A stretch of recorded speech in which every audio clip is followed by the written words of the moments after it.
So my suggestion is, hmm, because I do think women need a lot of correction. I do think the manosphere serves to correct women to an extent. Unfortunately, it will also lead you to the place of self affliction, self rejection, and a lot of bitterness and this kind of thing. Where I feel like the manosphere is right is just concerning the whole harlotry aspect that a lot of women have going on today. So a lot of women they're looking for their husband. So unfortunately, they get deceived by a lot of men concerning those things in which they need to be doing to get a husband. I was one of those. I was very flattily dressed. I thought that what a man wanted was a half naked woman, and that's not the truth. Like, yes, they're going to want you for sex. They're going to look at you, give you attention, and that kind of thing, but it's not going to be for anything sustainable 9 times out of 10. We don't go around hooking up with a bunch of different men. We don't go around looking for men with money or trying to get money from men. Just keep it kosher. Don't do these things. Even if you don't have a man for a year, learn to be okay with yourself not having a man for a year. You do not have to go out and have sex. You do not have to go out and dress half naked. You don't have to do those things. And in fact, it drives down your perceived value by a lot of different people.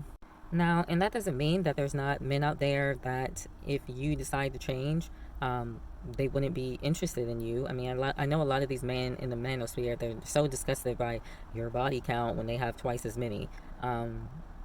These men are like outliers to the extreme type deal. Like they're going all the way to another, you know, portion of the spectrum, because I don't know, there's a lot of built up animosity and grief inside of them. They've got a lot of hurt.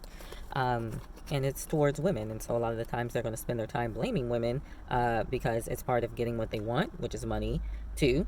They don't want to change the things that are going on in their lives, and so it's easier to try to change other people. They want to keep women in a place of subservience, to them.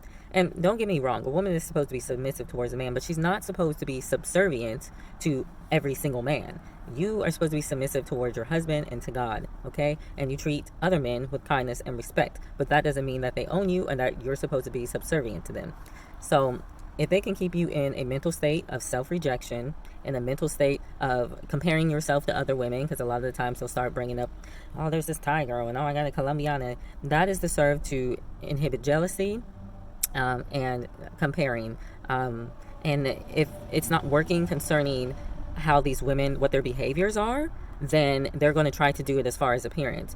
Black women, you're never going to have straight hair unless you got some Indian in you or you're putting out that freaking hot comb. Like, you're not going to have straight hair. I know a lot of you want that straight hair because you've been convinced that you're ugly with your kinky curly hair, whatever 4C or 3B, whatever it is. You've been convinced that that's unattractive, and so you want to put that hot comb through your hair.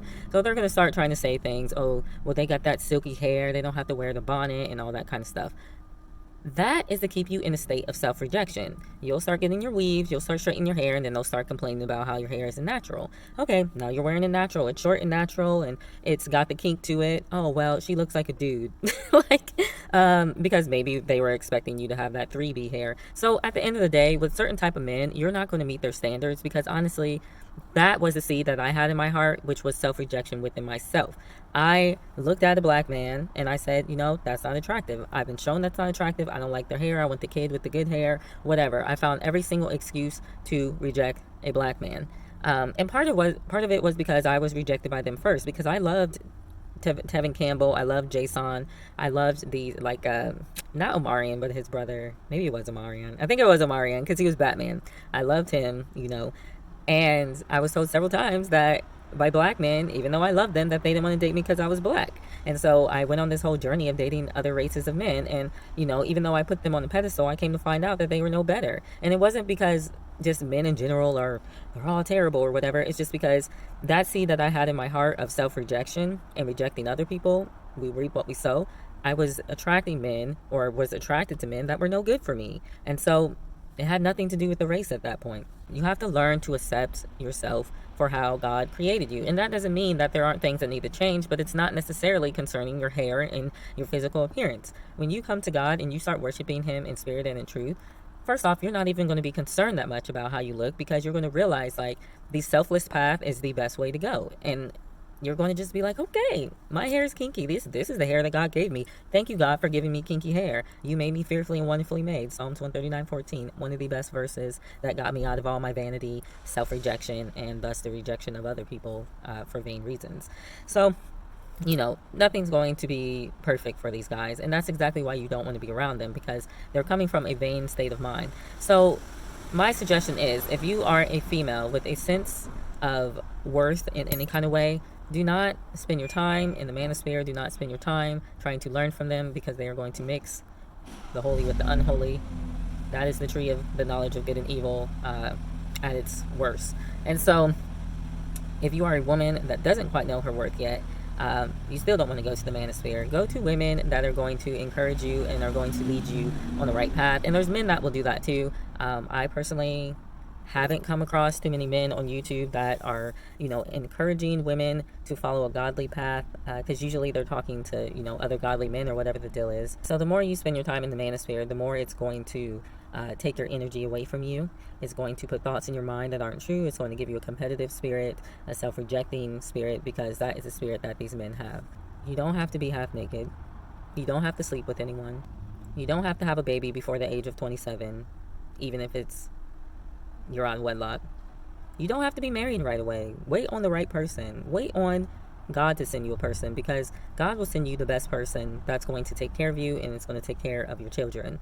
They don't have to be a quote-unquote high-value man, okay? A lot of these men that call themselves high-value are not actually what God would consider a high-value man. And God does put value on some people more than others, but he, however, never takes it away from them that they can be refined to having a higher value. He doesn't consider people worthless type deal. Whereas these men, they consider people worthless. They don't understand that a person can go from, a 1 to a 10. And their whole system of measurement is based on very vain things. Where God's system of measurement is based on sustainability, and it's based on things that are going to give you peace and joy in life. And it's going to be able to help other people. So I suggest, if you're female, do not get your advice from the manosphere. Start working on yourself. Go toward God. He's going to show you the right way, and he's going to increase your value. So you guys be blessed and have a good one. Bye.